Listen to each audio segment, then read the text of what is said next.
Tomorrow's other winner-take-all primary is Florida. But the latest polls show Senator Marco Rubio trailing Donald Trump badly in his own state. So as we look at all of this, the significance of who wins Florida, but more so Ohio, really cannot be overstated. The last candidate to win the White House without the Buckeye State was John F. Kennedy. That was back in 1960. Let us bring in Matt Borges, chairman of the Ohio Republican Party. I don't know if you heard Jeff Locke, but he said no Republican has ever won the White House without Ohio. Ohio is that key battleground. Neck and neck, we've showed two polls. Really looks tough to call. Can you, being on the ground there, Matt, call it right now? Yeah, hi, Liz. Thanks for having me. And yes, I did hear that's something we know very well, that no Republican's ever gone to the White House without winning Ohio. So we better pick a Republican who can win Ohio, and there's no more popular Republican in the state than John Kasich.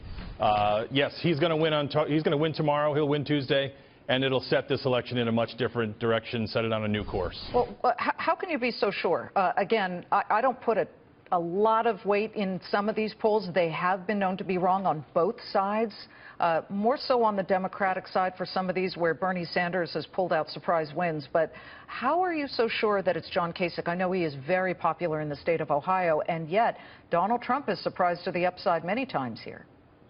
We've been voting for 28 days here in Ohio. Thanks to Republican leadership, we have early voting here in Ohio, and we've been chasing absentee ballots. We've been working hard across the state, getting the message out, having our surrogates out there. And then, of course, our governor has such a terrific record with bringing 415,000 private sector jobs back to the state, inheriting a disaster from Ted Strickland, who wants to come back. We need to make sure that doesn't happen.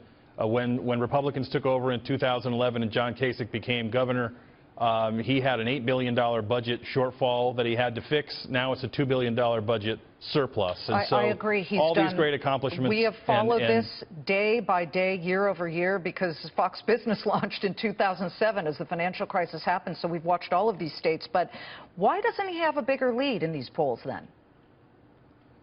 Well, obviously, this is a different race. This isn't a race for governor. This is a race for president. And John Kasich is winning here. I mean, there have been really no polls recently that have showed him behind. All the most recent polls have showed him either tied or in the lead, and there's two more out today, ARG and one from Monmouth, that show him with pretty good-sized leads. And so going into tomorrow, we feel very confident with all the work we've done on the early vote. About a third of the vote gets cast before Election Day.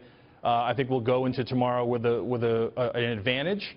And then John Kasich will end up victorious. He surged at the end in New Hampshire, yes, in Michigan, and he's doing that here. And so with that formula, you end up being pretty confident, and I'm actually very confident, John Kasich's going to win tomorrow. What if he does eat away at Trump's delegate count, as does perhaps Ted Cruz? Then you go to the convention in July, which is in Cleveland, and it could very well be a brokered convention.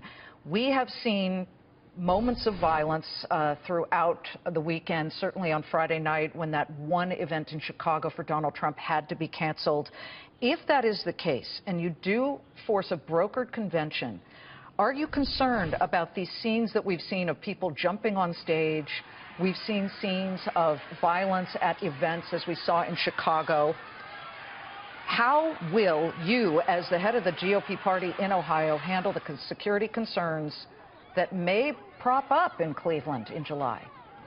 Well, we're so excited about the convention coming to Cleveland, and there's been a terrific plan in place already to handle the kinds of crowds and protests and other things that always happen at a convention. So we could have a piece of political history, really American history, if we have a convention that's contested, and nobody's going to be threatened or intimidated by the fact that there might be folks who want to. I don't want to see anything like that either, but when you have people who call themselves conservative, and I stress that, they call themselves conservative, like, say, for example, Ann Coulter, who tweeted that she'd like to see, quote, a little more violence from Trump supporters. I mean, that's got to be frustrating for people who support other candidates who are doing this, you know, by the book, et cetera, but some would argue it's not Trump's fault that there's violence.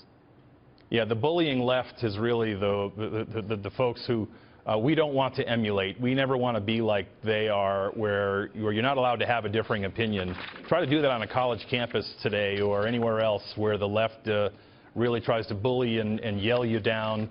That's not the Republican way. That's not what made us Republicans and want to, pursue the cause of liberty and the types of things that we do on the Republican side of the aisle. So if we get to that point in Cleveland, and I'm hopeful that we don't, but if we do, and we're at the point where we have to settle this at the convention itself, yeah, then we'll do it in an orderly way, and our leadership at the RNC is prepared to handle this properly, and we'll do everything we can to help him with John Kasich's 66 delegates that'll be there because he'll win Ohio tomorrow. We shall see. Matt, it's great to have you on the show. Please come back. Thank you so much. Hey, thanks so much, Liz.